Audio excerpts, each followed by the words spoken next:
Hi everyone, I am James Phoenix and welcome to another WWE Fantasy Log. If you notice I'm speaking significantly softer than I normally do, it's because, as you might have noticed back here, I'm not home. I am actually currently here at Connecticut, in Hartford, Connecticut. A couple of friends of mine are in the room with me and they're sleeping, so I'm trying to talk low so I don't disturb them too much. So I apologize if it's a little hard to hear me.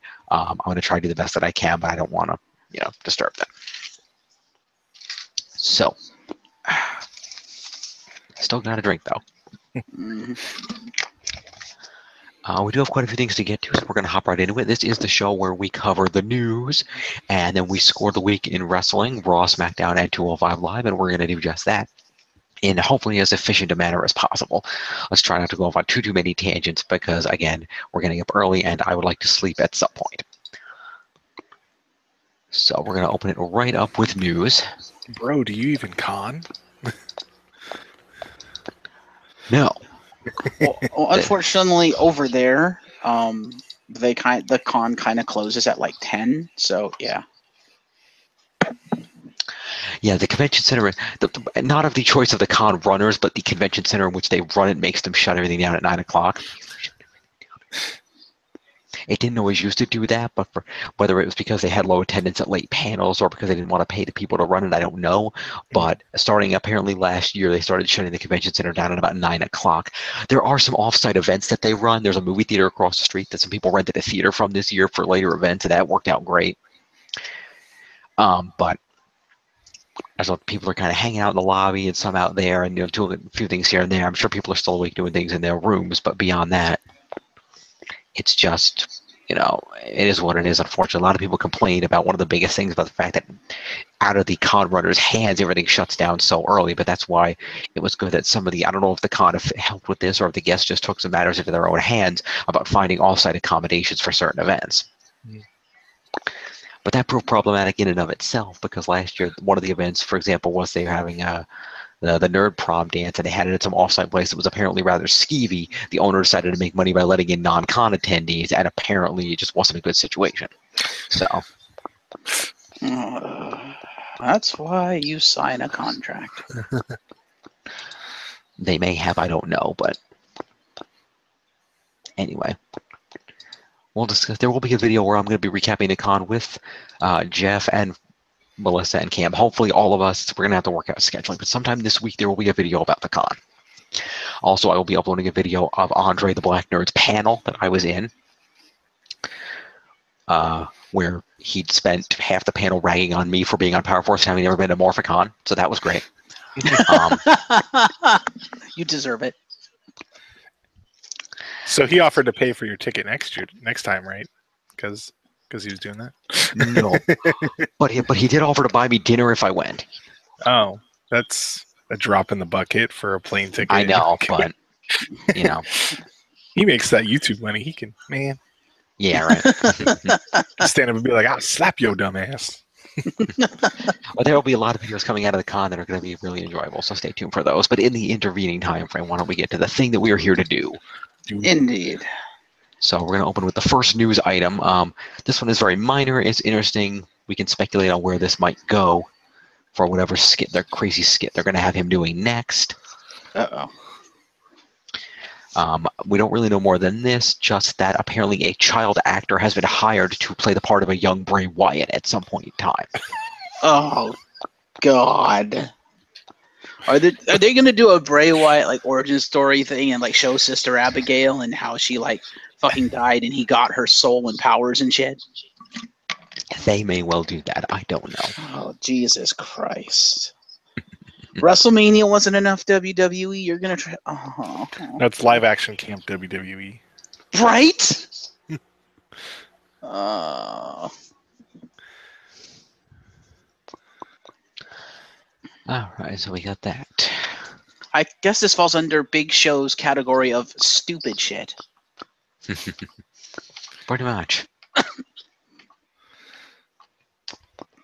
Big Show, we're with you there, bro. Indeed we are. All right. Next up, what do we got here? Let's see. Apparently, there would be Hall of Famer Tammy Sunny Sitch was apparently over the last week taken to the hospital twice. First once last week, and then again yesterday, again on Saturday, July 1st, at the Southside Hospital in Bayshore, New York. She was apparently having a horrible fucking day on Twitter and wrote about dating problems and an encounter with a fan while enjoying a pre-workout sandwich. Why is it that when I meet a normal guy and we're getting along great, he disappears all of a sudden with no warning? He must find out what I do for a living, and that's so judgmental and sucky. Fuck you, then I don't need you. So just now on my way to the gym, I stopped for a sandwich because I'm starving. Some guy who recognized me took it upon himself to sit down at my table, starts talking to me, and long story short, offered me money for sex. When will you assholes realize I'm not a fucking escort or a hooker? Fuck you all. Well, could have fooled us. Anyway.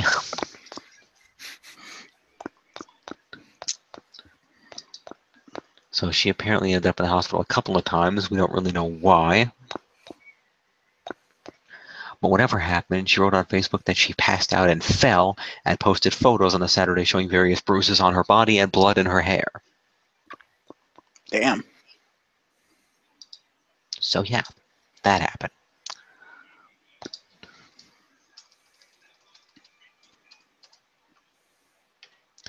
Continuing on, we're going to cover a little bit of sad news here real quick. Oh, that's the wrong button. Undo that. I pasted over the link for a second there. I didn't mean to do that. Pasting. No. All right. We did report last week that, or a couple of weeks ago, whatever it was, that unfortunately, older brother of Bret Hart, Smith Hart, was in the hospital, and he has unfortunately passed away at the age of 68 following his lengthy battle with prostate cancer. Mm. The eldest of the 12 Hart children. We do, of course, our thoughts with his family, of course, Brett, the other brother, the other siblings, of course, Natalia, Tyson, the whole Hart family. So we hope everything is okay with you guys.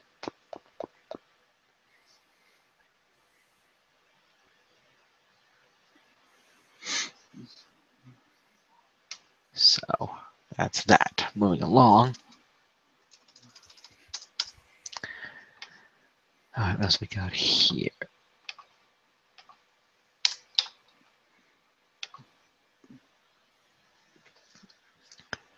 It's worth noting that at the Monday's GFW Impact taping, They're calling it GFW Impact. yes, effectively what's happening is we're going to cover that in a future story. I'll get to it in a minute.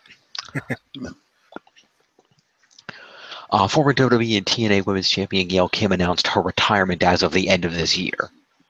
She's going to finish out the year in GFW, but will be retiring after that. So we wish her well in her retirement. She deserves it. She's had an illustrious career. Oh, she'll do very well in her retirement. Her husband is a fucking chef. That is true. So she's going to be eating well and still getting that scratch because, yeah, he's got restaurants. He does. Although he is a chef without a TV show anymore. Yeah, but he still comes on. He does judges stuff. He enters competitions here and there. So he still does stuff for the network. It's true. We're going to talk about this a little bit. I don't think I actually put the whole coverage deal in here because we mentioned it more last week, so I'll cover it here. Effectively, as was explained by Jeff Jarrett in an interview, basically, originally the whole thing was, okay, the company was TNA and Impact was the show. Then after a while it evolved, they removed the TNA name and Impact became the name of the company and the name of the show simultaneously, which he felt confused a lot of people. So now they're going back to the old ways where GFW is the name of the wrestling company and Impact is just the name of the show.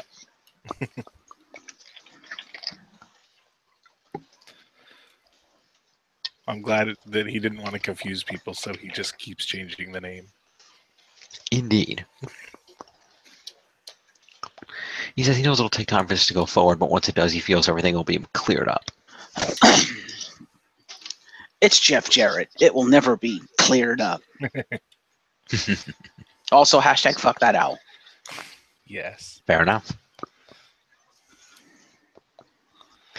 Anywho, next up, and this one's rather interesting. Apparently, now that the merger has gone through, the original GFW Amped Anthology 4-part series of pay-per-views is going to finally be aired. This was filmed back when the GOW was independent, but it was never aired because the Jeff Jarrett didn't have a medium by which to air it. So they're going to air it now. It's going to be on August the 11th. Will air as a 4-part tournament style, one night only pay-per-view series for Impact Wrestling / GFW. So that's cool. But what's interesting? I don't think anyone wanted to air his stuff because #fuck that guitar. Well, maybe. But at any rate, well, the interesting part of this is the fact that some of the names that are actually appearing at this event, because it was filmed in 2015, it's a couple of years old. So some interesting, a lot of the names are people you might recognize: Sonata, PJ Black, formerly Justin Gabriel, Nick Aldis, Kushida, Sanjay Dutt, upcomers Kevin Cross, Congo Kong, aka Awesome Kong, Virgil Flynn. These are all people that we know: Brian Myers, Chris Theodonis Bortetsky, aka Chris Masters. But what's interesting is a couple of names that are no longer under their purview, including the Bollywood Boys, Mickey James, and Bobby Roode. So I don't know if WWE's going to have some feelings about that or not. We will find out. I don't know. I don't think there's anything legally they can do to stop it, but it's kind of interesting that, people signed on that were going to appear on an Impact event, even if it was filmed years ago. That's kind of funny.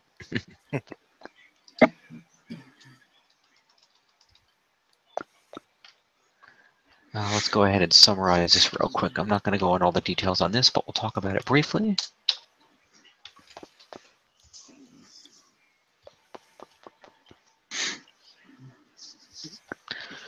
An article was put up on GameSpot this week, which revealed a large amount of new information about WWE 2K18. They couldn't share a lot of details, but in summary, they revamped the story mode, the universe mode, to accommodate for the brand split, as well as try to accommodate the schedule to feel more dynamic rather than just a pay-per-view every 4 weeks. And try to evolve out of the static storytelling of its predecessors and hopefully be more fluid and organic. The way the storytelling works now sounds actually kind of cool if it works the way it's supposed to. Have you heard about this, Jim? I don't think so. Go ahead. So basically what they've done is they've done away with the hard scheduling for feuds. So feuds won't just end at like pay-per-views, or they won't end in like 4 weeks or whatever. Because what they're going for is more organic things. So like, for instance, you might go into like, say, a feud with Enzo and Cass, and then like 5 weeks into it or 3 weeks into it, it might evolve into a feud between Enzo and Cass and you and me, because I decide, you know what, fuck you guys for beating on my friend, I'm gonna whoop your ass.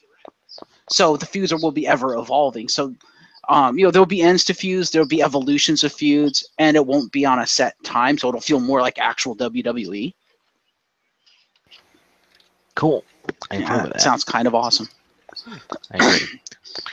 Also included in the changes are an update to the graphics engine, which is this involves dithered rendering, new skin shaders, real-time reflections, and physically based rendering, which will add greater elements of realism to the characters.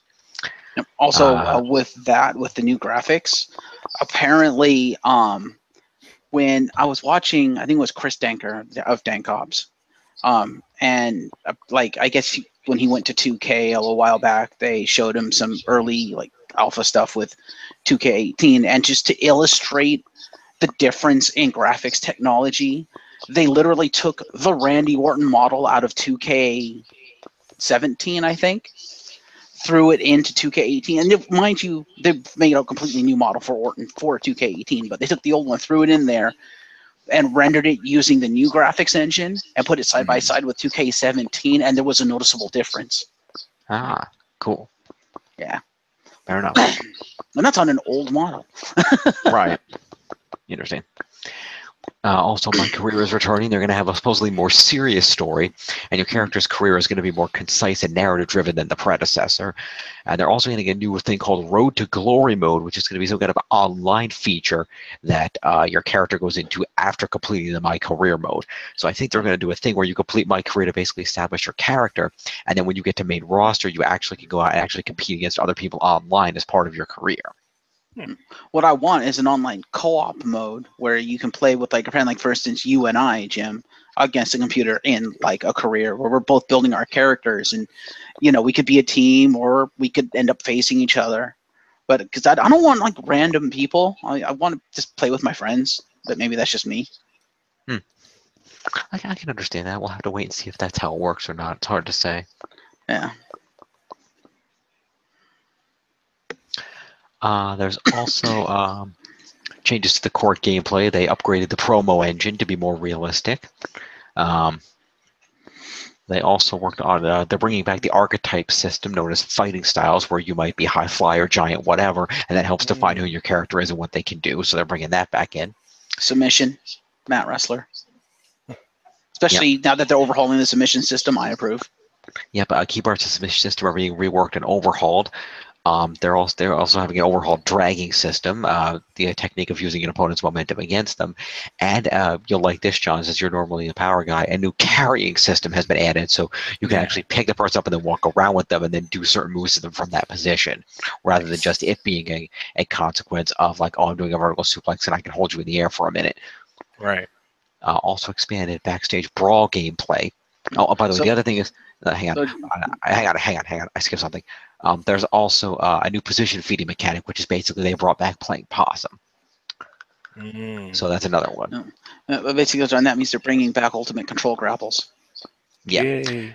The game is also going to feature expanded backstage brawl gameplay, which has 1v1 online and will have 3 times the interchangeables and interactables and places to fight in the arena, which developers describe as a free roam arena, but also in the brand new 8-man battles, along with the revamped multi-man match types, like the Royal Rumble mechanics are redone, Battle Royale, so on and so forth. And that's a new thing. 8 people in the ring at once. Where's our 10-man so we can do an actual Survivor Series? Come on, tech is there, people. We'll find out. We'll find out. So good things coming for 2K18. We will see how that pans out. I'm looking forward to it. Real quick, we have some contradictory information regarding the 7 deities this week. Oh, dear. Originally, Dave Meltzer was reporting on the Wrestling Observer Radio that Matt Hardy was real close to acquiring the Broken Gimmick from Impact Wrestling.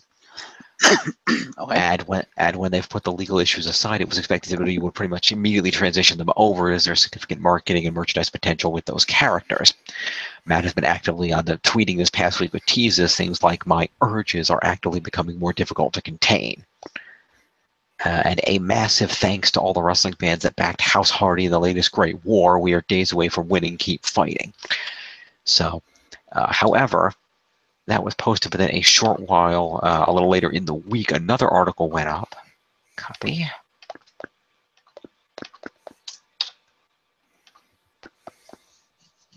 Let me guess. Hashtag fuck that owl replied.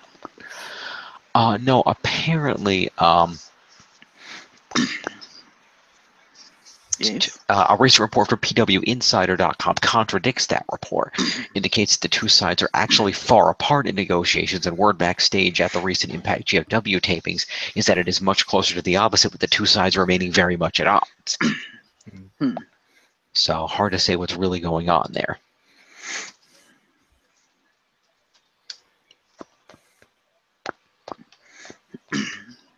So next up, this one's actually relevant to you two. Uh-oh. You guys are subscribed to the WWE Network, right? As do you. I do. And it's worth noting that a massive WWE database leak may have exposed 3 million wrestling fans' info.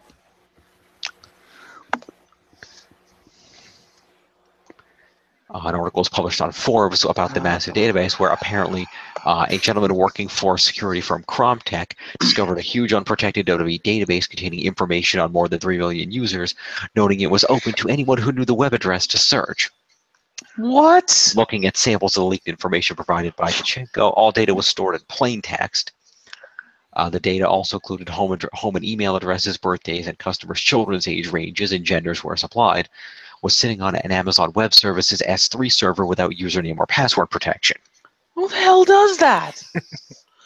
WWE apparently. Oh it's It's likely the database was misconfigured by WWE or an IT partner, as in other recent leaks on Amazon-hosted infrastructure. It's not completely clear what division of WWE the leak came from, but the guy who found it suspects it was one of the many marketing teams, given it included reams of social media tracking data, including posts from superstars and fans. WWE has since removed all this information from the web as of the 4th of July and released a statement assuring people that no information was compromised. Well, that's good. Thank goodness. On a related note, they did also issue in the official statement. They said that they are investigating the vulnerability of the database, noting that they use cybersecurity firms Smartronix and Praetorian to manage data infrastructure and cybersecurity and to conduct regular security audits on the AWS. They're currently working with Amazon Web Services and the two security firms to ensure ongoing security of customer information. Mm.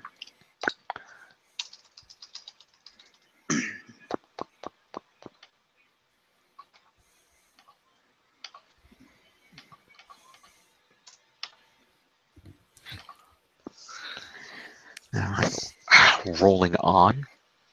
Another announcement from a lady retiring from wrestling. Velvet Sky announced that she is also retiring. Former Impact Wrestling Knockout announced during an interview that she is retiring and that she plans to go back to college. Noting that wrestling has a shelf life, college doesn't. You could be 50 years old and go to college for your degree. You can't be 50 years old and train to be a pro wrestler. Ric Flair says what?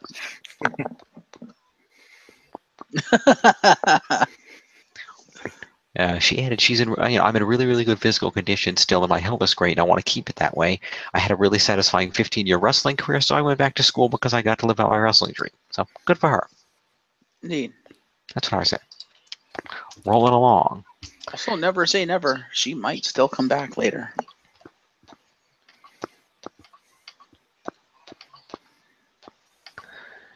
Continuing on the theme of women, it is noted that while nothing has been confirmed, WWE officials have discussed the idea of having a women's Royal Rumble. If they had enough divas for that, I would be all for it. Well, it might end up being like a 20 diva, not a 30 woman, but we'll see. I don't know, and with their turnaround with their women's division, I just don't see them having enough. If they actually manage to keep women around, then yes. Yeah, I imagine they would have to grab some from NXT or keep some from the Mae Young Classic for that. Hire everyone from the Mae Young Classic. It was also indicated that there is a working plan that next year, much like the Mae Young Classic currently being put together, they would, and previously with the cruiserweights, that next year WWE would like to have a tag team tournament. The Dusty Rhodes Classic? That is currently in the hosted by T-Lo. That is currently in development. It's time for a series of tag team matches, playa. Basically. Holla, holla, holla.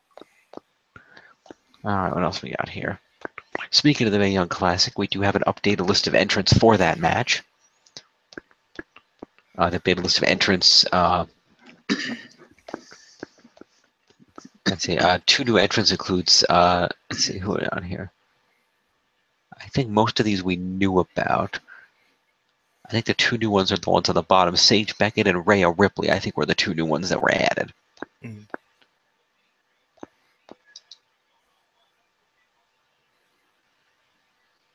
Yeah, Sage Beckett and Rhea Ripley are the 2 new ones. I don't have a picture handy, so we'll get that later.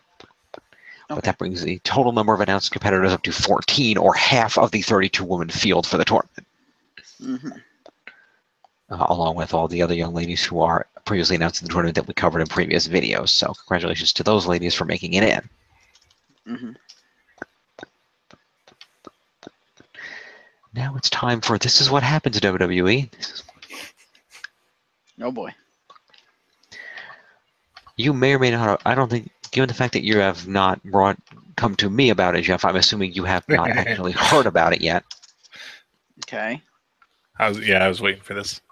Yeah, he heard about it. It was announced just a couple of days ago, on Friday, actually, that WWE has come to terms on the release of Austin Aries. Really? Fuck's sake. I know, right? Fuck's sake. I want Cena. Shortly before the release became public, Austin Aries tweeted, "It's a beautiful day." Wow. Fuck you, WWE. Don't fuck WWE. Totally. Generally, it's the general theory running around is that he probably asked for his release because of a combination of A, not winning the Cruiserweight title after having several matches, and B, not wanting to be relegated to the Cruiserweight division in the first place. Again, fuck you, WWE. Kind of.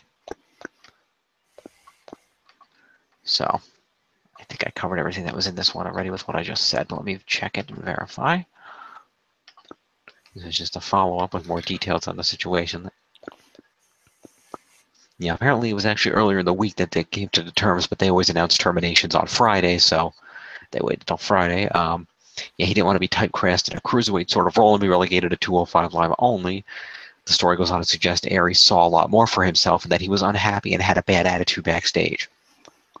Can you blame him? Yeah, they No. could have used him way better. Yeah. They should have used him way better. To be fair, like that's half the roster, though. There's so many people where they're just like, I don't know what to do with him, and I don't care to put in effort, so fuck him. It's like, no, stop it. Sami Zayn? Yeah, if they were at all in NXT, probably them. Yeah. Now, one last thing I have that news here that we kind of have that's going to lead into the review because we have to address this, and I don't know how. Well, if you want to lead into the review, let me do mine first, because I have one thing, just a quick thing to mention. Okay. In a recent interview with Stephanie McMahon, can't remember who it was that interviewed him, but I saw this online.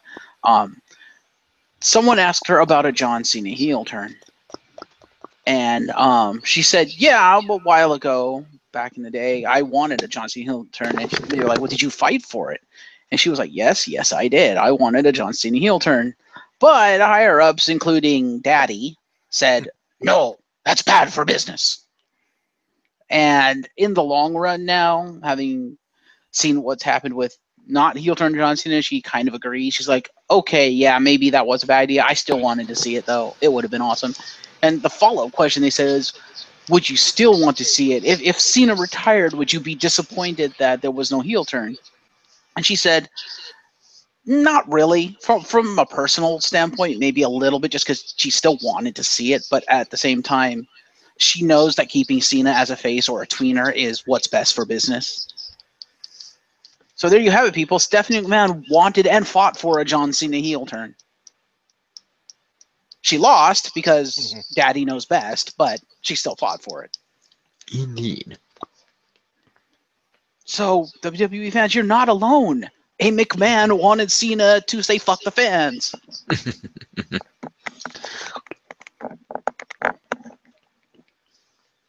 I thought that was worth mentioning. Okay.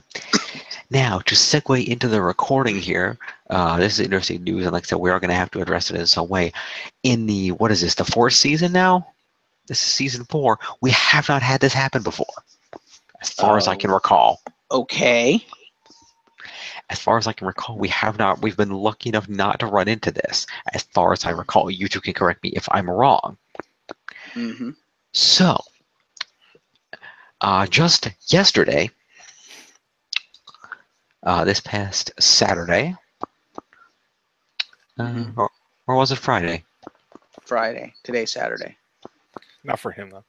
No, yeah, it's Sunday now for you. But Right, so yesterday, on Friday then, it was Friday, okay, I couldn't remember what day it was, but anyway, on Friday, because I knew about this because I'd seen the commercials for it, but up here in my neck of the woods, WWE held an event at Madison Square Garden. okay. It was a kind of a big deal. They had some SmackDown. It was a super show, so it had both Raw and SmackDown people. Mm-hmm. It was mostly SmackDown, but they brought in some Raw people to, I think, or was it mostly Raw? I don't remember which. It was mostly one, but they brought in a couple people to supplement for the other to help fill in the card a little bit. And at this live show yesterday, AJ Styles defeated Kevin Owens for the United States Championship. What? Yeah, I thought that was supposed to be at the pay-per-view. apparently not, or there will be a rematch at the pay-per-view. What the fuck? Okay, yeah, I need to get the points for that. Yeah, I would say at the very least, Rick, one way or another, I will give you title victory points. That's fine. I just don't know. Do we score just that one match? Do we have to go back and score the whole card? Do I just give him a title victory and we call it even? How big was the event? How many matches were on the card? Do you know? I can find out if you give me a moment. Sure. Because given that it was a live event, I imagine there wasn't many matches. In which case, I would say let's just score the whole thing because it won't be that long. I don't know if we. I would say don't do it now. We could do it at a later time. But I'm not going to do it now. I'm just saying for the purposes of knowing. Let me see here. What do we got? Okay. No, it was a super show. There were quite a few. R-Truth defeated Goldust. Rollins and Ambrose defeated Joe and The Miz. fuck you. Neville defeated Alexander with his feet on the ropes. Fuck you. Yeah, there's an ad. Go away, ad. AJ Styles beat Kevin Owens to become the U.S. title. The crowd went nuts for this and kept waiting for the decision to be overturned. Yeah, I would too. There was a women's six-man tag match. Bayley, Sasha, and Mickey defeated Alexa, Emma, and Nia Jax when Emma tapped out to the bank statement. Fuck you. Finn Balor beat Carl Anderson in about 90 seconds. Fuck you. Sheamus and Cesaro defeated the Hardys. Fuck you. And Roman Reigns beat Bray Wyatt with a spear. Braun Strowman then hit the ring and attacked Reigns. Babyfaces came out to help, but were all laid out. Rollins hit the ring, but Bray attacked him. Roman made the save, and they ran off Braun and Bray together, and fans chanted for the Shield. Rollins took the mic and said that they hear the fans. Now, fuck you.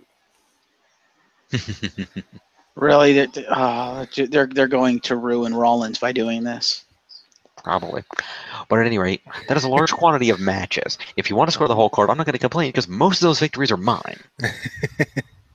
Jesus Christ. If it wasn't for the title match, I would say fuck no, but... Well, we're going to discuss it right now. We'll just score the card the week as it is because technically that's post SmackDown 205 anyway. It is part of this week, but I'm going to let it go. We will discuss it over this coming week, and by the time next Saturday rolls around, we'll have made a decision, and if necessary, I'll have pre-scored that card, and we can run through that before the main week. Fair enough. So just wanted to mention that there was a title change at a house show. Not common, but has been known to happen. Yes. Okay, let's continue. Yeah, we'll also have to discuss the precedent this will now set for our seasons going forward. We're going to have to make some new rules, apparently. Indeed we are. Indeed we are. So let's get on to the actual programming so we can get through this. Mm-hmm. So we will open up, as per the usual, with a check of the scores. Hang on, what did I do? Oh, you're an idiot. I'm going to have to fix that later. I put the wrong date in the description. Oh, well.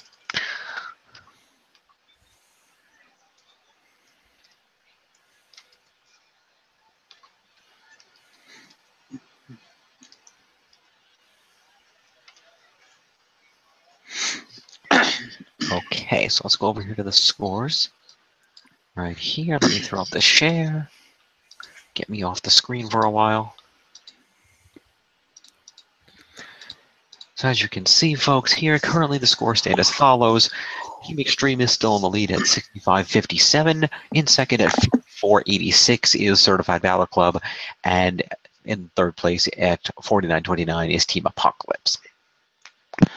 By the way, before we begin, I suppose we should ask you, do you plan to keep the name? I'm going to stick with it for now. I'll ride it out till SummerSlam, end the season, and then go from there. Okay. Unless something, really, really changes. Like if Enzo is utterly destroyed and disappears, yeah.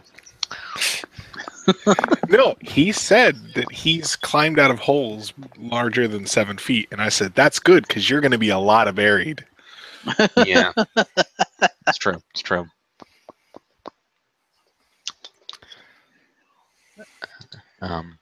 Big Show said challenge accepted.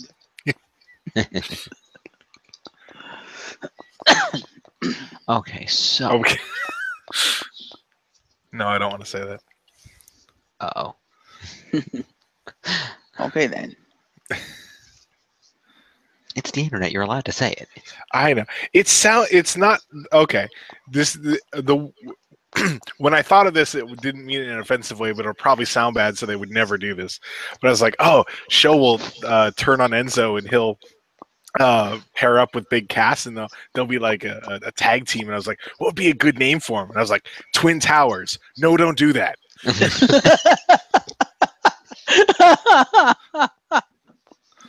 Wow. Now they'll do that. Wow. Okay, then. They're really tall. They are really tall. Let's move along. And the Mega Powers was already taken. So as you can see over here on the leaderboards, currently in the lead is Kevin Owens, the United States champion, 497, followed by the WWE champion Jinder Mahal at 469, the Cruiserweight champion Neville at 459, Alexa Bliss at 443, Samoa Joe 413, Alexa Bliss the Raw Women's champion, of course, Samoa Joe at 413, the Intercontinental champion The Miz at 386, Finn Balor at 376, Akira Tozawa, number one contender to the Cruiserweight title at 359, AJ Styles at 355, and Cesaro and Seth Rollins in a tie round out the top 10 at 353 a pop. So let's go ahead and dig right into this, and let's get through it as quick as humanly possible.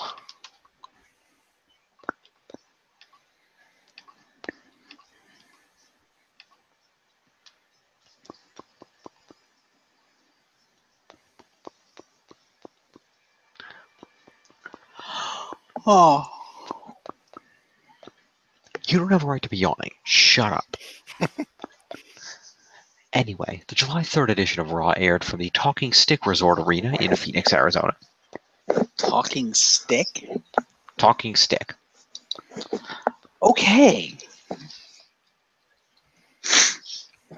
It's a Native American tradition. You pass the talking stick around and people tell stories and talk when they have the stick. It's a thing. Fair enough. Anywho, so we open up with Enzo, who comes out and cuts a promo saying Cass was never his friend and never had his back. Says there's nothing Cass or Conor McGregor can do to hold him back. He's not the biggest or strongest, but one of the toughest people to step into a ring in a long time. He's never going to turn to the dark side, no matter how many times he gets knocked down. He'll keep getting back up, and he's climbed that hole larger than 7 feet. He says Cass is nothing more than a 7-foot catchphrase that Enzo wrote. He says Cass won't make any merchandise money anymore unless he starts wearing a t-shirt that says Cass Hole.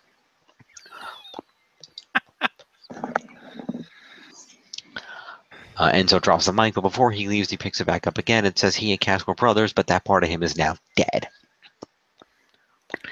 Cass is then shown in the back with the interviewer saying he's the real star and he's where the money is. In the middle of the interview, Enzo jumps in from behind out of nowhere and pummels him, and referees have to pull them apart. So when Enzo came out, did he do his little dance and stuff? I don't know. I did not see the beginning of Raw, and it does not say. Somebody said he did, and they're like, that doesn't make sense. If he's really sad and stuff, he shouldn't come out and do his little dance. I'm like, yeah, it's fair. He should come out and look dejected as hell. It's true. Well, I will say he came out with a Tupac bandana, which he did mention in his promo. Like, there's a reason I'm wearing my Tupac bandana. Like, what? So yeah, apparently, like, Enzo has gone from ghetto white trash to fucking, like, ganger now. You're like, what the hell, dude?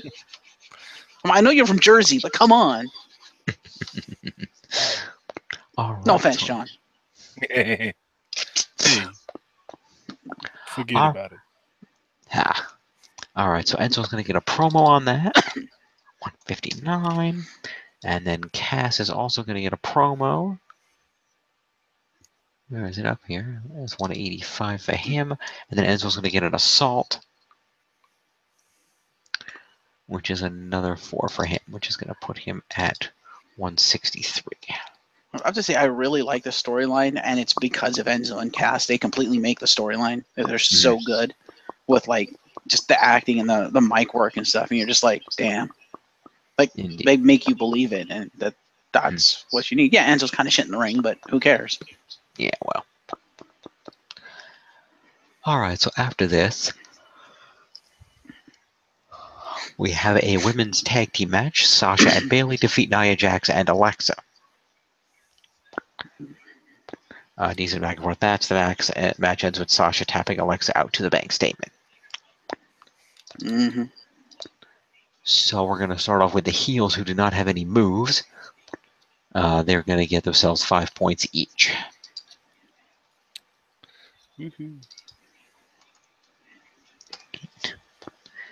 And Nia Jax.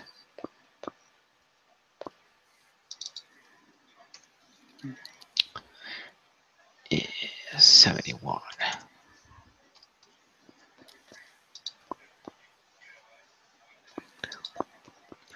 And then the faces, Sasha got the victory. So Bailey first. Bailey had 3 moves. So 15 for winning team, 5 for competing is 20, and 3 is 23 points to Bailey.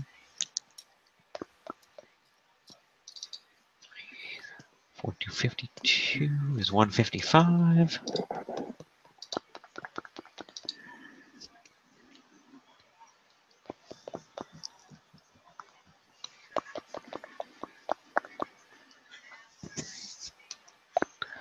And then Sasha won the match, so that's 25. And 1 move is 26 for Sasha.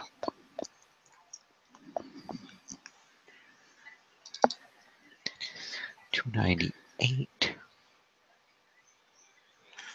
And so basically 318 for Sasha then. All right. Kurt Angle's backstage on the phone, gets interrupted by Braun, who said he's, Angle tells him that he heard Reigns will be at Great Balls of Fire on Sunday, and Strowman says that's good, but I want competition tonight, and so he tells Angle, find me somebody, or you better figure something out. So promo to Strowman. Mm-hmm. Find me someone, or else. Basically.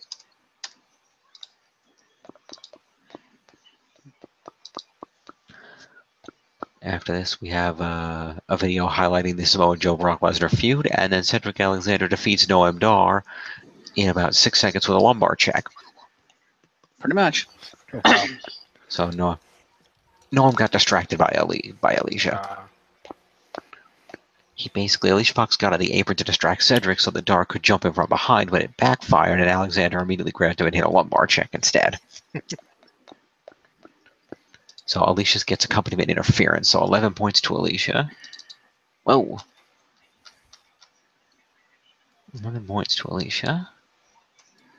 It's 47. And then Noam gets 5 for competing. 219. And Cedric gets 25, and the lumbar check is 26 to Cedric for winning the match. Woo! Let's go, Cedric. No lamb sucks. And mine is 150. All right. Let's see. After this, they show off the media coverage of the whole LeVar Ball thing last week. Miz comes out for Miz TV with his entourage, cuts a promo. Ambrose comes out and cuts a promo back at him. Rhino and Slater come out. They all go back and forth promoing on each other. No. It's called the Miztourage. Get it right. Miztourage, sorry. Wow. They all promo on each other. Yeah, that's what the Miz calls it. And Kurt Angle came out, and Miz told him to go talk to Corey Graves about his personal problems, and Angle told him to watch his mouth. And Miz says he'll do Kurt a favor and defend the title at Great Balls of Fire. And Angle says, are you going to defend it twice? Because you're going to defend it against Heath Slater tonight. And if you manage to retain it, you're going to defend it against Dean Ambrose on Sunday.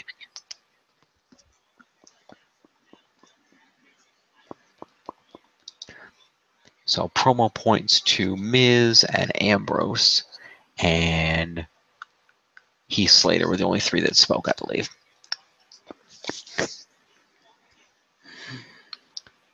I need this job. I got kids. Yes. So Curtis Axel and Bro Dallas will get 3 for the appearance. You don't undo that. 37.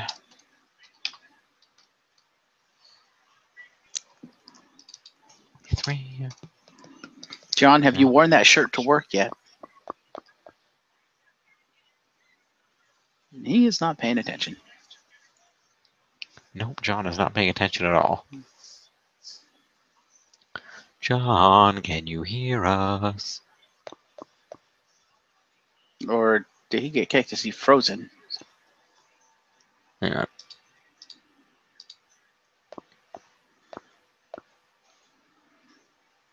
It's possible he's not even in the call. Yeah, Yeah, I think he got kicked. Okay, well, we'll deal with that later.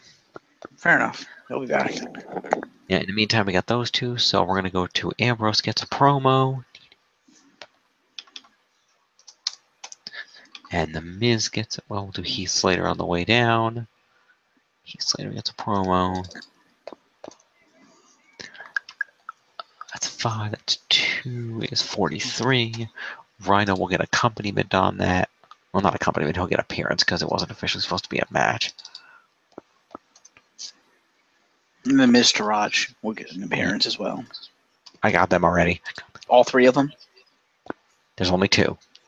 Maurice was out there too. Are you sure? Yes, she was with him. She always comes out with the Miz.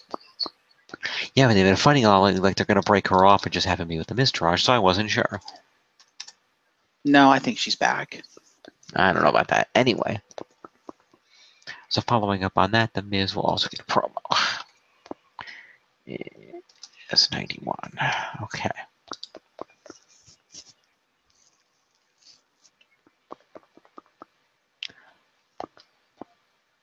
And then after that, we have the match where The Miz successfully defends the Intercontinental title against Heath Slater. Yeah. There we go. Welcome back. Let me Welcome. verify Maurice was out there while you continue doing stuff. I don't care. Give her the points. Don't worry about it. So The Miz manages. So Kurt Axel does attempt to get involved, and Rhino has to pull him down and beat him up at ringside. So basically, all 3 of the guys at ringside will get interference.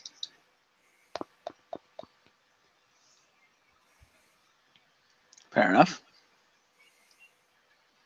Oh, and Ambrose went and did commentary. That's commentary points for Ambrose. That's 71. So then Heath Slater will get 5 points for being in the match. He didn't really do anything in the match.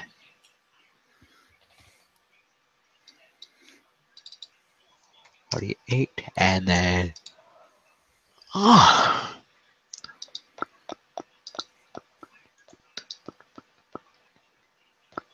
then we're gonna have interference to the other 3 at ringside. So Bo Dallas will get an interference.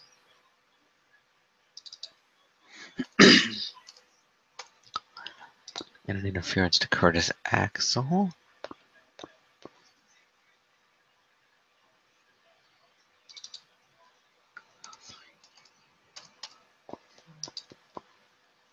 Yeah, Maurice was there. Okay. And then we're going to have Rhino gets an interference also, technically. Where is Rhino? There he is. 48.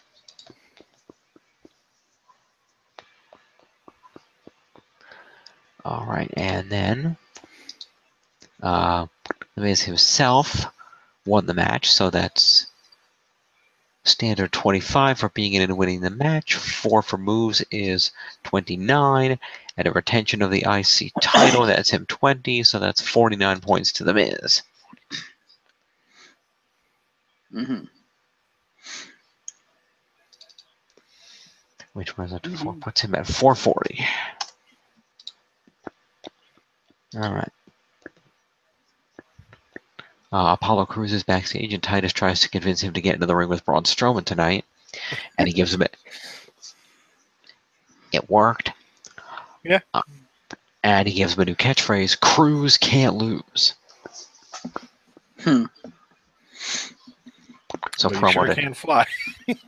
promo to Titus and Apollo. And that is 4 will be 31. And then Titus.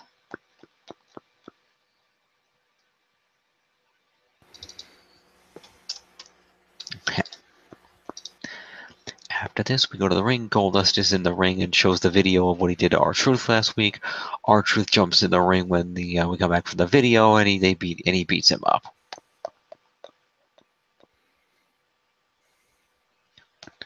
So Goldust gets a promo. Where is it? Where is it? Goldust promo. And R-Truth gets an assault.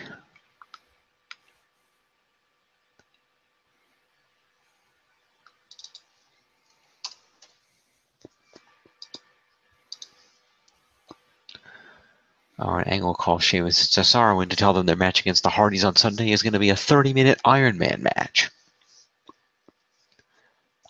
And they say they're going to beat the Hardys because they're built for sprints. And Cesaro says he wants Balor one-on-one tonight after last week, and Angle agrees. Promo to Sheamus and Cesaro. Cesaro. 8.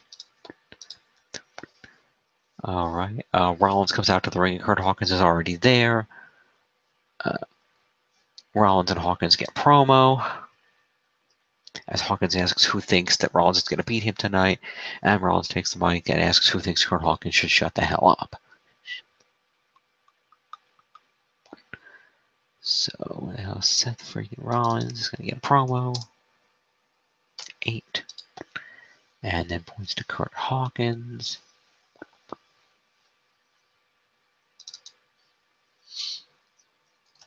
$41. Okay.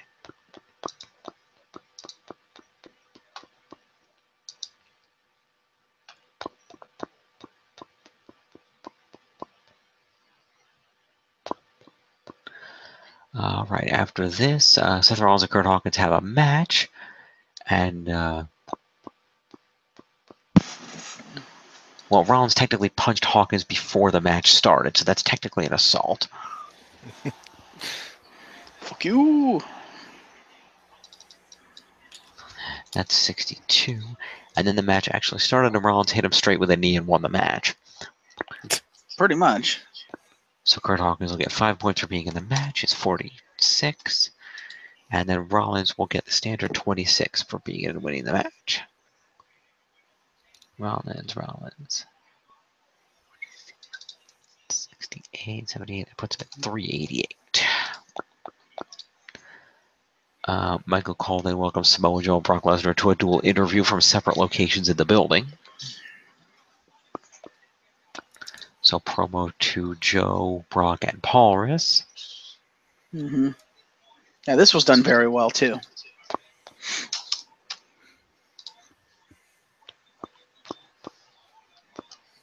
And this is why I love Samoa Joe, because he was like, fuck the interview, and just fucking left and went to Brock's room and tried to beat his ass. Like, yes, that's what you should be doing, Joe. Mm-hmm. You know, the question to ask yourself is, did he do anything to Brock Lesnar? And no, he did not. That's because a bunch of meat shields were holding them back. Nobody was holding Brock. Brock was standing there saying, "Come on, come at me, Joe. Come at me, Joe." Paul Russ was holding him back. Yeah, but really, it's Paul Russ. He's not going to hold Brock back. Yeah, well, because Brock won't kill Paul Russ to get past him. Mm-hmm. We then have a one-on-one match between Neville and Mustafa Ali, which Neville wins with a Rings of Saturn tap out. So we'll connect that. So Mustafa Ali did have 4 points, so 5 for competing and 4 points is 9 to Mustafa. Admittedly, that was a good match. It was 24. And then Neville won the match. So Neville had 1 move, which is just the Rings of Saturn. So that's 26 for Neville. 979 and 6 is 485. Oops, wrong one.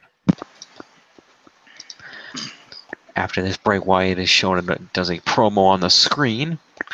talking about being the chaos that fuels the fire of the world, burning on Raw since he arrived. He's everywhere. Asks if Rollins can hear him. Says he can't. Basically it's promo on Seth Rollins, a promo to Bray. Standard Bray, crazy promo.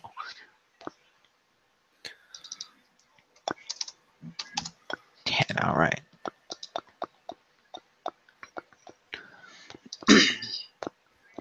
After this, we come back to the arena, and Alexa does a backstage interview saying she's not worried about Sunday because she let Sasha win to give her a false sense of security. The interviewer says no one believes that, and Bliss says no one cares what you think. That's why you're holding a mic and I'm holding a women's title. So promo to Alexa.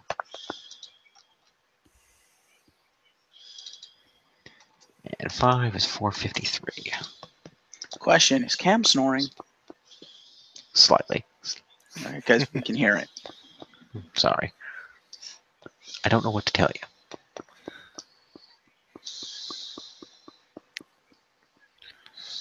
It's actually quite loud. It's not as funny as when Kage did it. Yep. Kage fell asleep on air? No. It's during a meeting. Okay, then. Anyway, Finn Balor had a match against Cesaro. And before the match, the Hardys came out and went to commentary as Sheamus was at ringside. And they had a good back and forth match until a point during the match at which Elias Sampson came down to the ring and distracted Finn Balor. So Cesaro was able to uppercut him. Cesaro followed up and basically took control. Sampson then tripped Balor behind the ref's back. The Hardy Boys then jumped off commentary and went down to rectify the situation. Sheamus came around and the four started brawling outside the ring. Balor threw Cesaro outside and then suicide dived everybody. And Dive. Basically. Then everybody hit a bunch of moves on each other on the floor. And eventually Balor and Cesaro ended up back in the ring and Balor won with a coup de grace. All points to Jim, except for the Hardys. Yeah, pretty much. So let's see here. First of all, Let's start with the Hardys. Yeah, technically everybody got interference points, and Hardy's also got commentary. So Hardy's got 11 points a pop, plus Matt hit a twist of fate. So 11 for Jeff, 12 for Matt. Is 57, and 12 for Matt.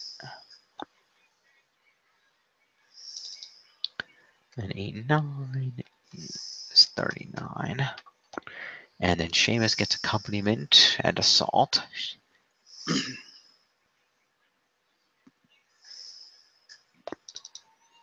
So 5 for the accompaniment, 4 for an assault is 9, and a bro kick is 10, so he's just going to go up by 10.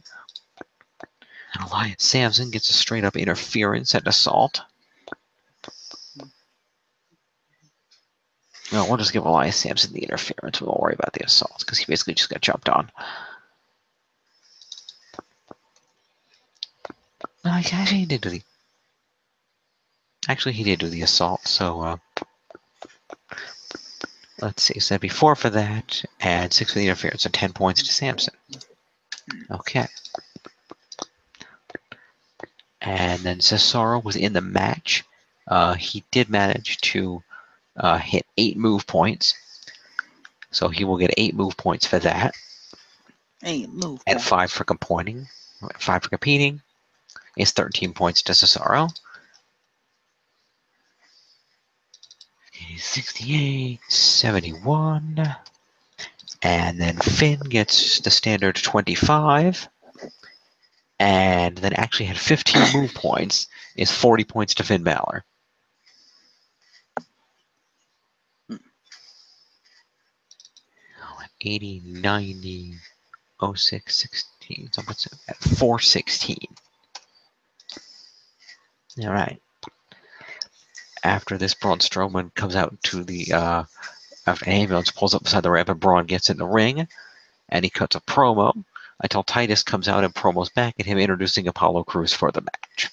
So promo to Braun and Titus, and Titus also gets accompaniment.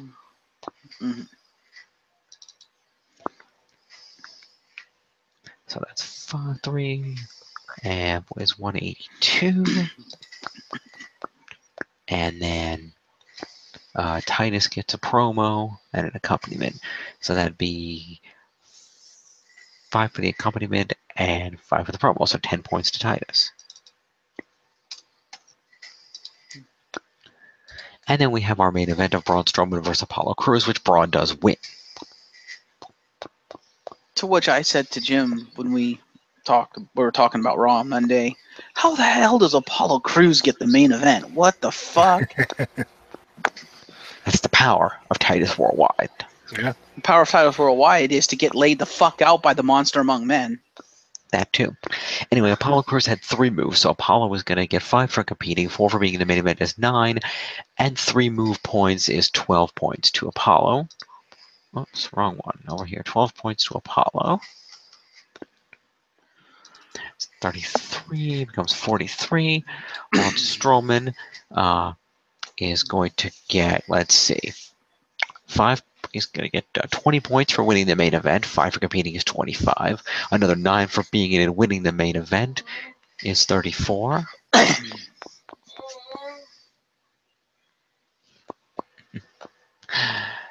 Is 34. And then move points. 34 plus Braun's move points, which is 9. So that would be 6, 7, 8, 9 is 43 points to Braun. Damn.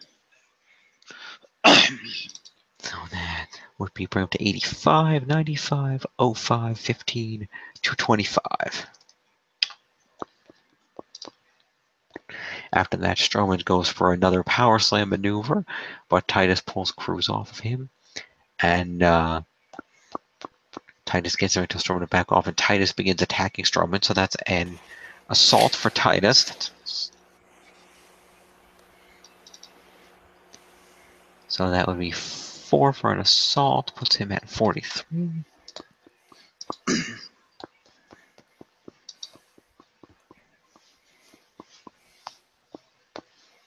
Okay. And then Strowman goes up to the ambulance, throws Titus into, or was it Crews? Throws Crews into it, closes the door, but it won't leave. Turns out Roman Reigns is driving it. He jumps out and attacks Braun Strowman, beats him up on the stage, and then throws him off the stage into the ambulance. Or he spears him off the stage into the ambulance anyway. But Strowman is on his feet before the end of the program.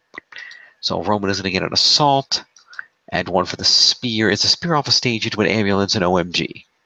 He didn't do it into the ambulance. He did it into the pile of cardboard boxes off the stage, WWE style. Oh, okay. Well, that's I guess not an OMG then. Okay, so that'll be just 5 for Reigns then. Yeah, not unless you're Michael Cole, then it definitely is an OMG. Yeah. So 5 points to Roman.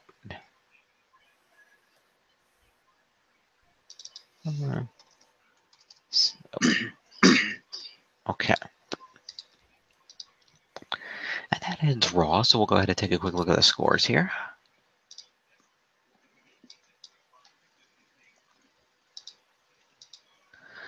All right, still in the lead at 66-58 is Team Extreme, followed at 57-19 by the Certified Battle Club, and 51-28 for Apocalypse. Hey, John, you're catching up.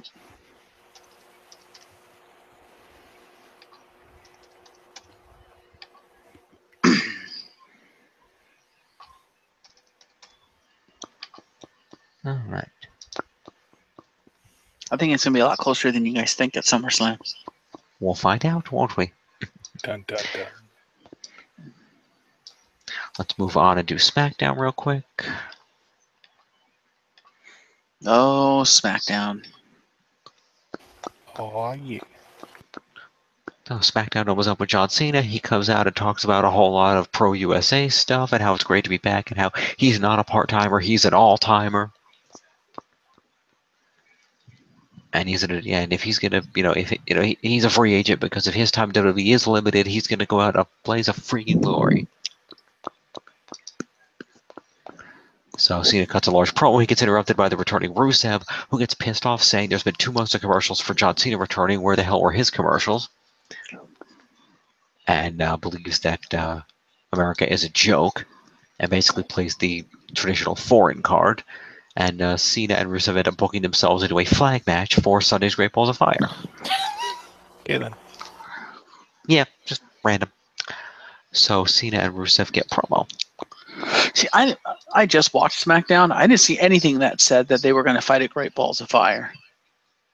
Not Great Balls of Fire. I mean, not Great Balls of Fire. At the next pay-per-view, I didn't see anything about the pay-per-view. Battleground. They're fighting at Battleground. It was announced later in the night. It wasn't announced during that segment. Fair enough. Daniel Bryan went over it later. Anyway, John Cena, who we're going to have to award to somebody, but we're not doing it tonight because I don't have time.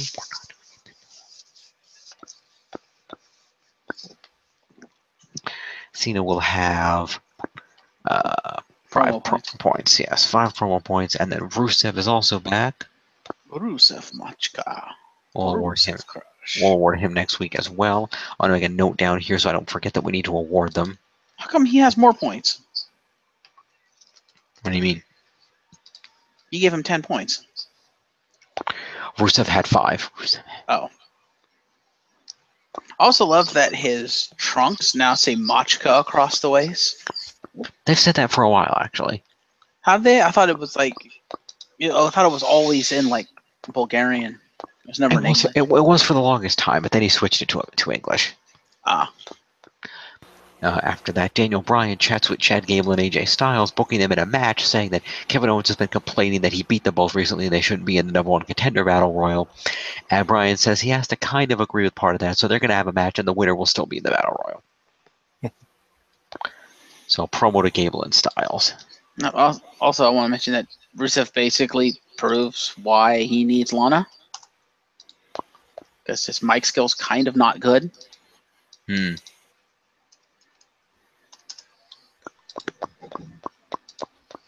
I like the new look. I like the short hair.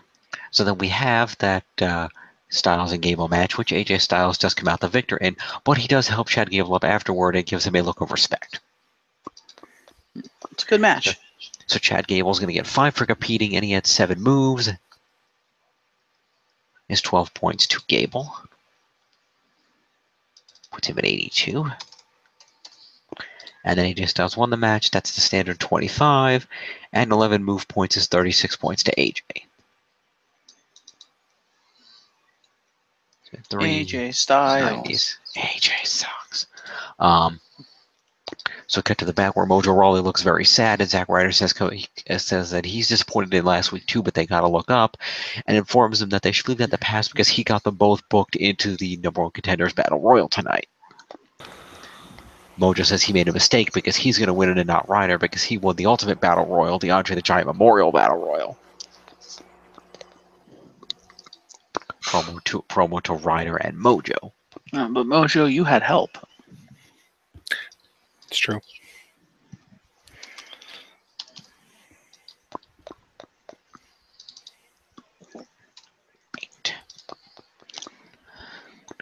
Carmella and James Ellsworth then come out to the ring and gloat about the Money in the Bank victory. Naomi interrupts, saying there's someone who wants to say something to Ellsworth, which cues Daniel Bryan, who says he's going to ban Ellsworth from the arena, fine him $10,000, suspend him without pay for 30 days, and if Ellsworth doesn't leave right now and breaks any of the rules, he's going to take Carmella's briefcase away. Ellsworth tries to protest, but Carmella's like, get the hell out. Go, get the fuck out of here. And just drags him out. Yep. Also, we would be remiss if we did not mention Naomi's entrance for this bit. Yes, Naomi has taken the John Cena route and added glow lights to her women's championship.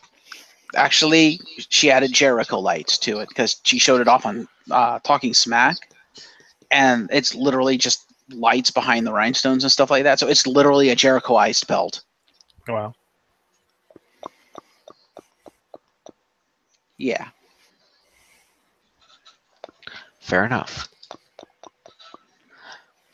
So drink it in, man. So promo to Carmella, Ellsworth, and Naomi. Yes. But what's your opinion on that, Jim? Do you think it's good? Do you think it was a mistake to do that? I think it looks good on the belt, to be honest. It works with her theme, and it doesn't look too tacky when they turn the lights back on, so I'm okay with it. I suppose. I just went, really? It's a really moment. It's a really moment. It's not as bad as John Cena making it spin, but I think it's close to even though. Like both seem silly, but I don't know. Yeah, because I've heard other people just like, oh, at least it wasn't as bad as Cena's, and I'm like, yeah, it's still like not a whole lot better. yeah, but it's not like she really changed the look of the belt. She just put lights on it, whereas Cena fucking blinged it out, put fucking rhinestones on it, changed the center plate to make it spin. You're just like, dude. So anyway, per the pre-agreed upon thing, because of the fact that Lana's shoulder was off the mat during the count last week, Lana gets herself another women's championship match, which results in Lana running toward Naomi, who trips her, locks her immediately into the submission, and taps her out. Yeah, fuck you, WWE.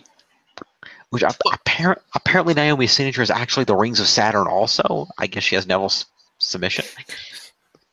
Or a version of it. Yeah. So I think anyway, it makes more sense for her to have it than Neville, technically, personally. Yeah. But anyway, Lana gets 5 points for showing up. Yep, fuck you, WWE. Lana's the better wrestler. What the fuck? And then Naomi is going to get, let's see, what does Naomi get out of this? It's 25 for a title retention. Fuck you. And then 20 for winning the match is 45. 5 for competing is 50. And Naomi had the one move is 51 points to Naomi. Fuck you. Says the guy that's like 1,000 points ahead. 20. And then the 20 is 370. After this, Tamina actually comes downstairs down Naomi and escorts Lana to the back. Rumor has it that Tamina will be taking on a bodyguard role for Lana. Which would be interesting. So I might be okay with that because I have the both. So Tamina gets an appearance. All right, after this, we clear the ring out, and then we come back for a rap battle contest. Yeah. Rap. Of the New Day versus the Usos with a guest rapper judge, Wale. And with entourages. With entourages. They rap back and forth. The Usos make a joke about Xavier being rated R, which the crowd reacted loudly to the point they repeated it. The New Day then basically said that the Usos were fat, that's why they wrestle in t-shirts now. Their dad has a big butt. The Usos threw in that Kofi looks like Whoopi Goldberg and used to be Jamaican. Also, Biggie has big man boobs. And then Xavier rounded the things out by telling the Usos that, telling Jimmy that the only reason he's relevant is because his wife got him on Total Divas, and that the Usos should go back to what they're good at doing, carrying bags for Roman. Some of the burns were pretty good. I would not have called it a rap, but some of the burns were pretty good. It was more like an insult off. Kind of. And it's worth noting that when WWE put this up on their YouTube channel, because they do that, they kind of edited out that entire rated R thing. Yeah, they did. Yeah, they did.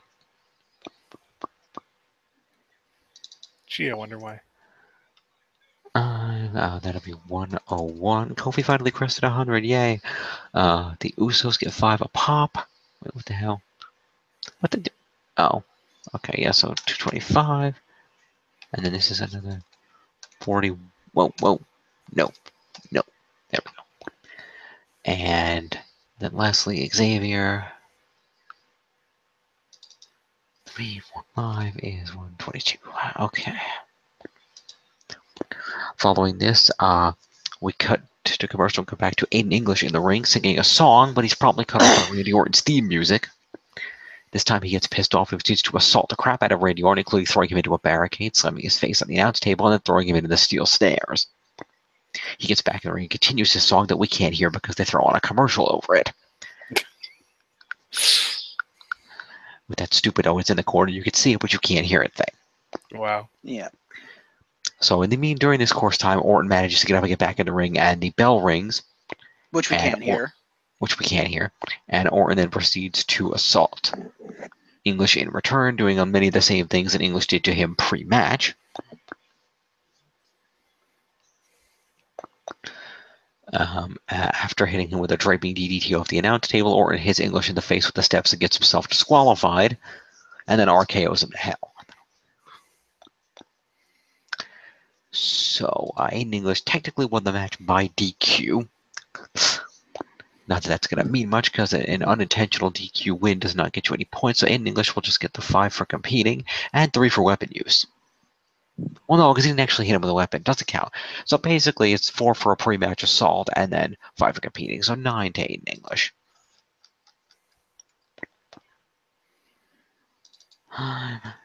9, 6, 7, 8, 9 would be 33. And then Randy Orton would get 5 points for competing. He'll lose 4 for getting himself DQ'd and gain 1 for weapon use. We'll bring him back up to 4, and then 2 for moves, puts Randy Orton at 6.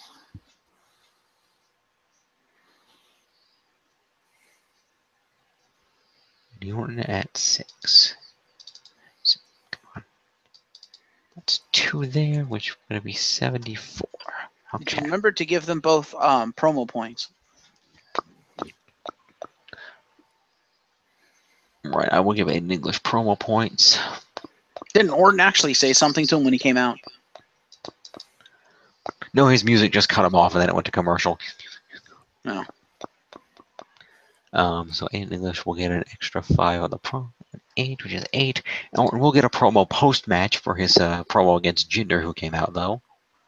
That's 5. That's 279. Jinder came out with his lackeys. They talked some crap from the stage, and Orton verbally got the better of Jinder, calling him a jackass. So Jinder gets a promo, and the Singh brothers get an appearance.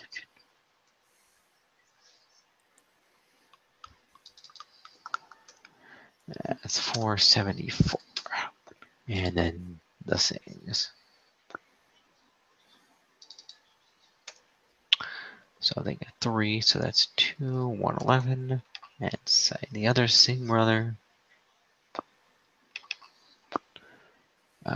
is going to get 3, which is 105. Okay. So after this, Ty Dillinger gets approached backstage by Tyler Breeze, who is this time dressed up as Tyne Young.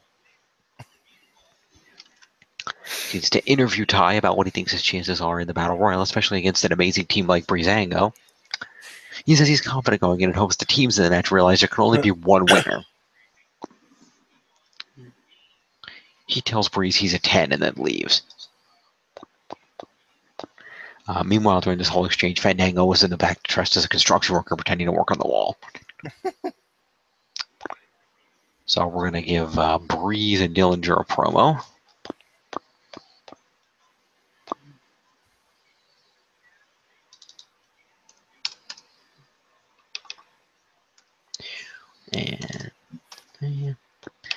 And then Fandango will get an appearance.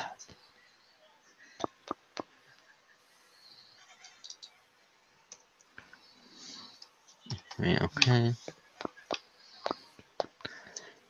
All right, then we go to the actual Renee Young, who interviews Maria and Mike Kanellis. But unfortunately, Sami Zayn is stretching backstage and knocks something over, accidentally interrupting the interview, but says he likes Maria and Mike's message about the power of love, and then kind of talks for a minute until his music hits, and he runs to go out to the ring for the Battle Royal. He's like, oh crap, I gotta go, and runs. So Maria, Mike, and Sami get a promo.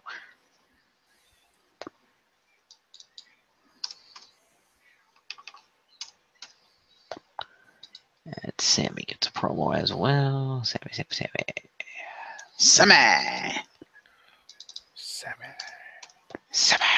Sama. Okay. And then we go to the main event Battle Royal to determine the number one contender to the U.S. title. Kevin Owens is on commentary, so we'll give Kevin Owens commentary points. Yeah, I'll be giving him more points before the end of the night. Oh my. Let's just say he does not take too kindly to the winner of said Battle Royal. Spoilers, it's AJ. So everyone starts off in the ring, and I'm just going to break the names that I know for eliminations.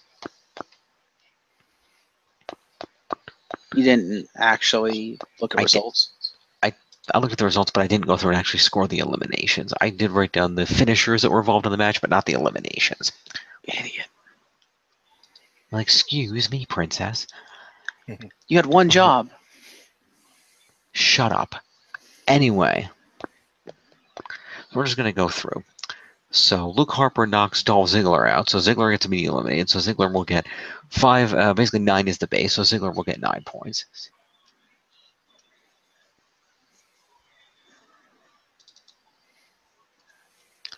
Be 42.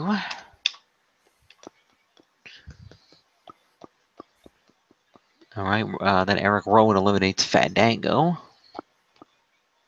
So well, Fandango got eliminated. We'll just do Fandango. We'll get 9. You're keeping track of who got the elimination points, right? Yes. 9.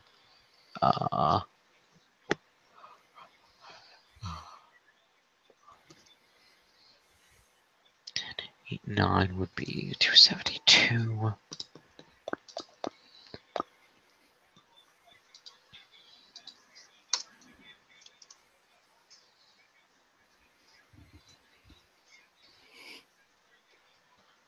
All right, he attempts to eliminate Breeze, but Fandango catches Breeze and throws him back in. Rowan then throws Breeze out again, and this time it's for the elimination. And so Breeze gets 9 points.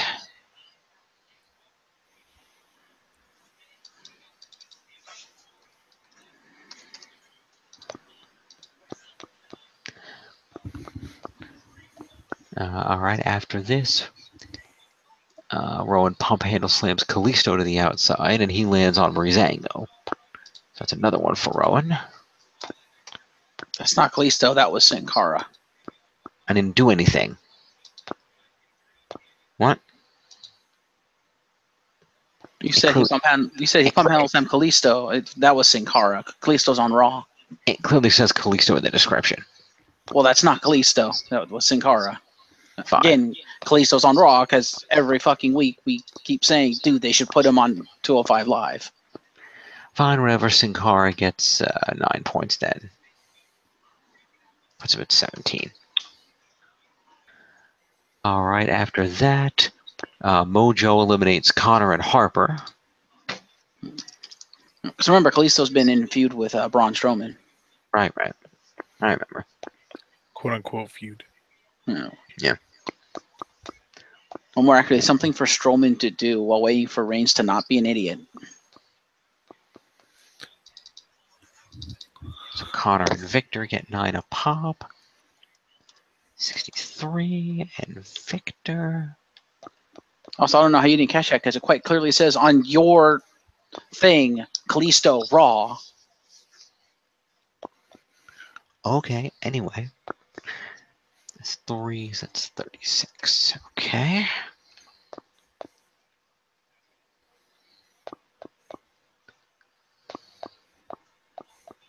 Like, seriously, you really need to pay attention, dude. Shut up. Anyway. No, So, I won't. Let's see. Roman eliminated Fandango and Breeze. And then Sin Cara, and then Connor Harper. So Rowan should be at 5 eliminations right now. All right. Ryder and Mojo come face to face and shove each other. Rowan hits both of them from behind and tries to eliminate Ryder, but Mojo saves him. Mojo and Ryder push Rowan out for the elimination. Do they both get the elimination point? I don't know. If they eliminate him together, I would say they both should get the elimination point for that. Okay, then we'll throw both an elimination point. That works. Do you agree on that ruling, John? Yeah, that's fine. How many points is an elimination? 3? 3. All right, so after this, Mojo then eliminates Ryder from behind for the surprise elimination. Are you serious, bro? I'm serious, bro. Bye-bye, hype bros. Ryder looks shocked. Sami Zayn then haluva kicks Mojo over the top.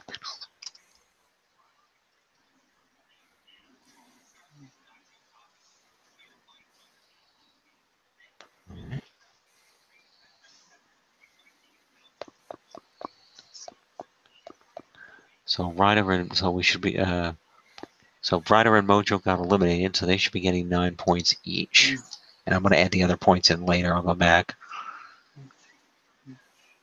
Where's Ryder? Down here. And so that's 57, and then Mojo 9, which puts Mojo at an even 130.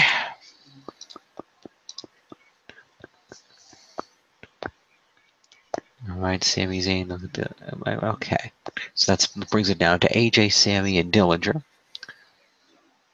Dillinger works over Zayn and Styles and hits them each with a tiebreaker. Tries to eliminate Zayn and Styles, but only gets him on the apron. Zayn then pulls Dillinger outside to eliminate him, leaving it only Zayn and AJ in the ring, and Zayn tries to suplex AJ, but instead AJ broke free and Pele kicked Zayn off the apron to gain the win. Okay. Let's go through with additional points here. So Luke Harper is going to get 3 for 1 elimination. Eric Rowan had 5 eliminations, times 3 is 15 elimination points. Plus Rowan had a move, so 16 points to Eric Rowan. Fucking Rowan.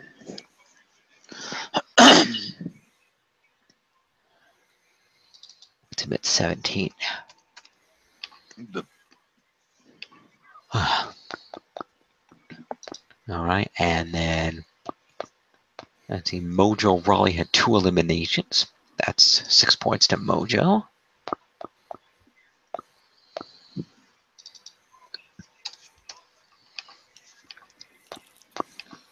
And then Ryder had the 1 elimination, so 3 to Ryder.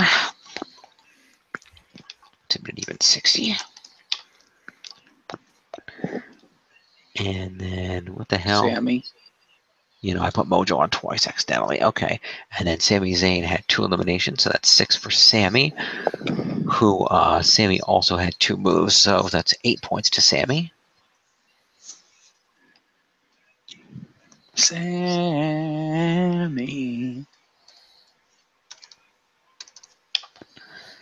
And then Ty Dillinger had 2 moves. So we'll just throw Ty Dillinger 2 points real quick.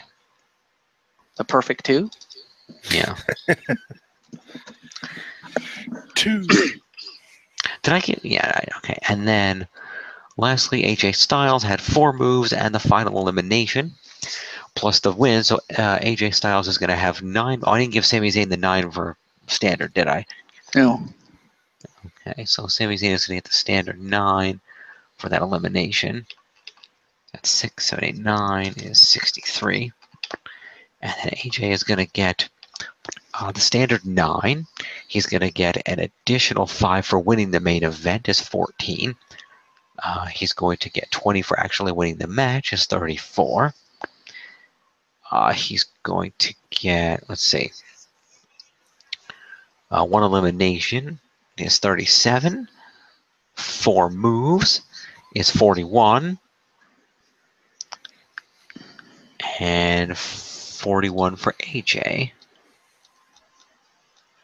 Actually, you know what? No. I just realized 54 for AJ, which would put that at 400 and put him at 450, because everybody that I just ran through has to get an extra 3 because this was a specialty match.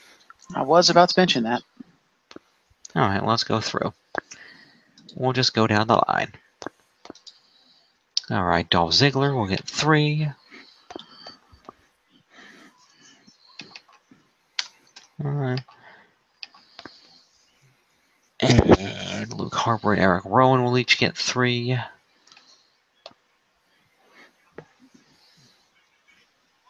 Where's Eric Rowan? Will get 3. And Luke Harper, where is he? Down here. And that was going to put him at 22.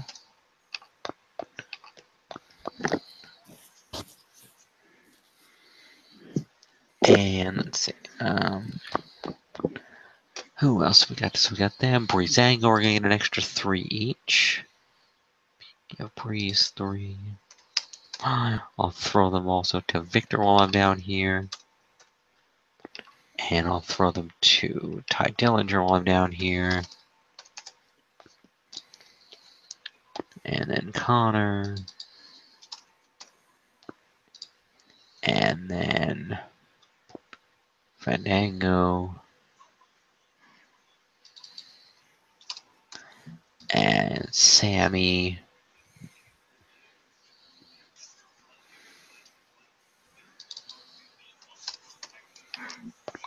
And I think, was that everybody? Ryder and Mojo. Lastly but not leastly, 3 for him and 3 for Mojo. The former Hype Brothers. All right, there we go. And now, Kevin Owens. Kevin Owens hits the ring and assaults AJ Styles. Holds the title in his face. AJ kicks him in the head and goes for a Styles Clash, but Owens escapes and rolls outside. So Owens with an assault and an evasion is 7 points to KO.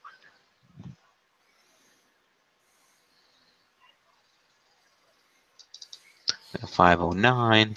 And more points to AJ. And AJ Styles would also get an assault and a kick. And a kick, I'm assuming, was a move of his. So we'll give him 5. Remember. That's fair. Okay. Happy 4th of July. Thus ends SmackDown. Let's check the score on that program. Take us to the scores.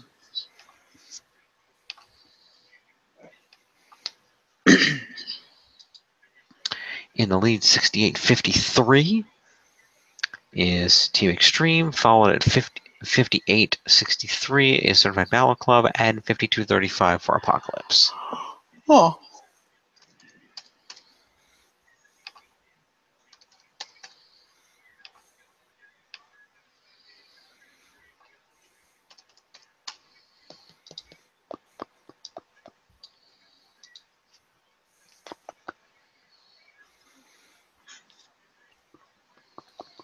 I'm actually surprised, even with your title retention, Jim, John is keeping pace with you. Mm-hmm. I had a title retention too. He did. You did? Yeah, The Miz. No, well, SmackDown though. Miz is Raw. I'm talking about strictly SmackDown. Oh. I just Yes, but his Miz title retention canceled out my Naomi title retention. No, but what I'm saying is if you look at the score from Raw and the scores at SmackDown, you both earned about the same amount of points, despite the fact that you had a title retention. That's my point, is that despite the fact you had the title retention, he's still keeping pace with you in terms of strict point gain on a per-show basis.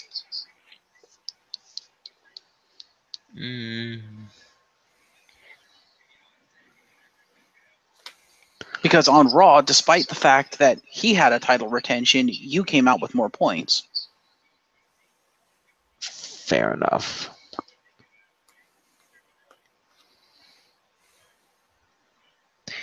And technically, I did have about 30 or 40 more points than him for SmackDown. But anyway, let's go ahead and run through the 205 real quick. I've only got bare bones results for 205, especially because there's only 2 matches that matter. That matter or that exist? Yeah, they'll let column A and they'll let column B. Fair enough. Okay, Titus opens up talking to Akira on the phone, chats up Arya Davari.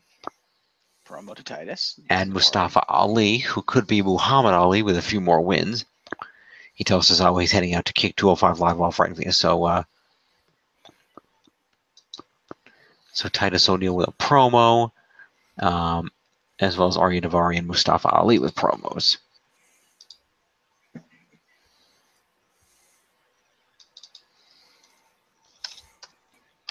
And Mustafa and Arya Davari. Okay. So Titus comes out and is introduced as the founder of Titus Worldwide, and hypes the cruiserweight title match, saying the champ will be no match for his client. Neville interrupts, complimenting Titus on becoming a charismatic leader, but selling a pure fantasy, saying he's going to show what happens when a client signs with Titus Worldwide, and shows footage of Raw's main event, Apollo Crews and O'Neil's destruction to the hands of Braun Strowman. The crowd chants, "You're not Strowman," at Neville. Ouch. That's true. mean. It's true, but that's still mean. It's like, damn, crowd. Causing him to pause and tell them, "Nice." He says Titus is all about pursuing the dollar, not taking care of his clients, and invites O'Neil to watch the destruction of Lindsay Dorado from the commentary booth. So Titus and... We're just going to consider this a continuation of Titus's promo from the beginning, top of the show, and we'll throw a promo to Neville. Neville.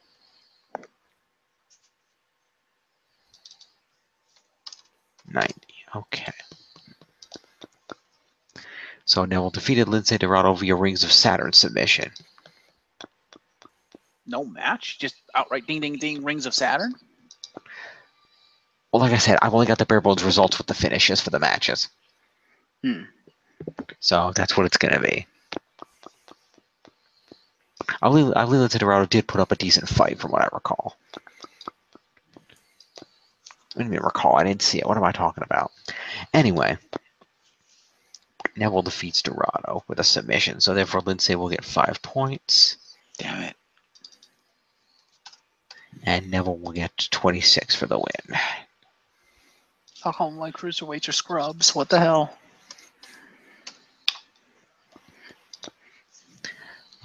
Rich Swann approaches TJ Perkins in the back to ask why he requested their match tonight, and TJP says Rich wanted to see the guy who won the Cruiserweight Classic, and in the CWC, TJ beat Swann, and they agree to see who the better man is. It's a friendly competition tonight. Promo to Rich and TJP.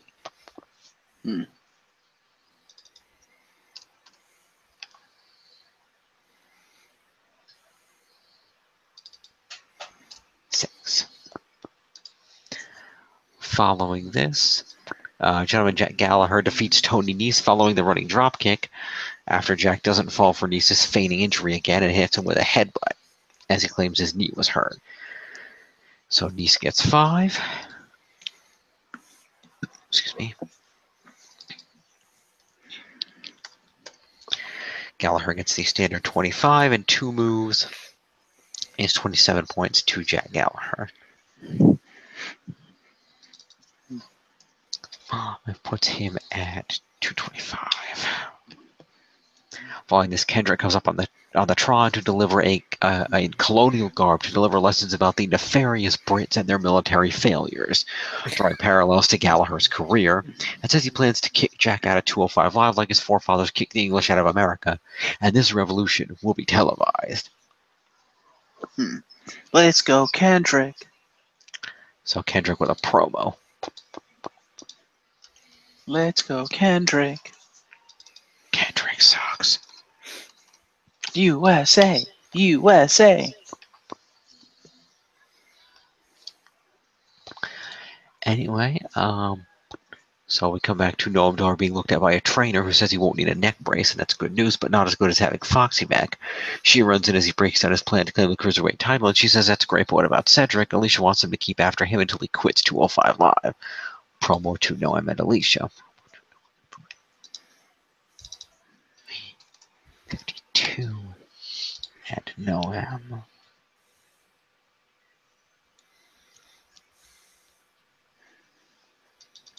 Whoa.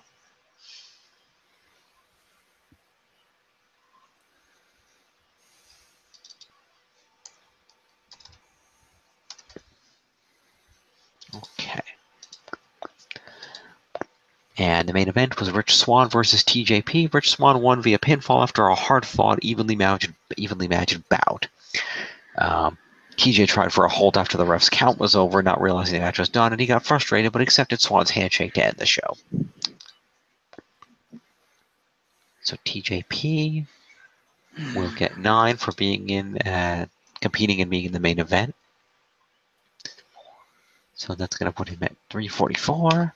And then Rich Swann will get a victory, which will give him 20 for winning, 5 for competing is 25, and 9 for being in and winning the main event is 34. There was no move to finish it, so just 34 to Rich Swann. The 4 will put that up to 61, so 181, put him at 291. Which means there is going to be a third match between them for the rubber match. All right, your final scores are 68-81. Still in the lead is Team Extreme, followed by the Certified Battle Club at 58-95. And trailing is in Team Apocalypse at 53-25. Woohoo!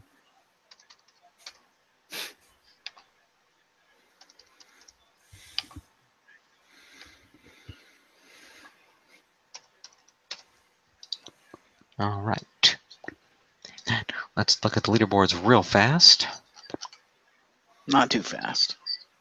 Fast enough. All right, Neville has sprung into the lead. What? Neville at 516. Yay! Neville won 2 matches. Kevin Owens sat on his ass behind a desk. What did you expect? So Neville takes the lead at 516 points, followed by Kevin Owens, the U.S. champion, at 509. Jinder Mahal at 470. Well, former U.S. champion, but anyway. WWE champion Jinder Mahal at 474. AJ Styles at 455. Alexa Bliss at 453. The Intercontinental Raw Women's Champion Alexa Bliss.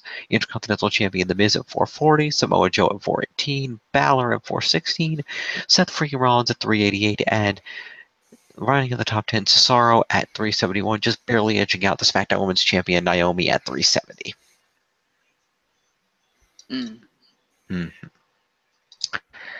So, ladies and germs, there you have it.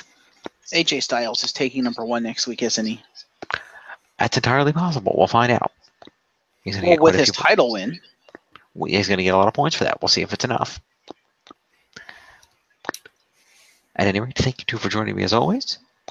We'll be back next week where we will address the live show and some drafting and a whole bunch of other fun stuff like that there. And the pay-per-view. That's not till next week. That's not. Great Balls of Fires today, dumb shit. Well, I know, but we're not going to be scoring that until this week, Thursday. Yes, so. But on Saturday, we're going to be doing all the other stuff. We're not doing that on Saturday. We're doing that on Thursday. Yes.